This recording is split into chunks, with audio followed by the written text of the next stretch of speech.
Hello everybody, and in today's video I'll teach you guys how to change your Instagram date of birth. So before starting this video, be sure to like and subscribe with notification on to our channel so you can get notified for our future video. So let's start today's video without any further ado. So to change your date of birth on Instagram is pretty simple, so let's get on with it. Click on your profile picture, which is at the bottom right corner.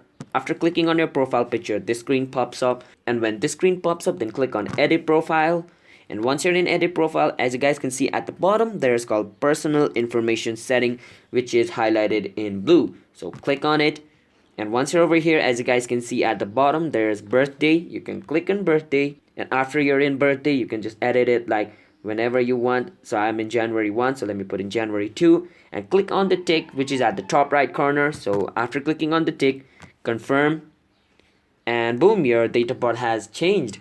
So that's basically how you change your date of birth on Instagram. So if you guys found this video helpful, then be sure to like and subscribe with notification on, and comment down below what type of video we should make next. And I'm signing out. Have a nice day everybody. Peace out.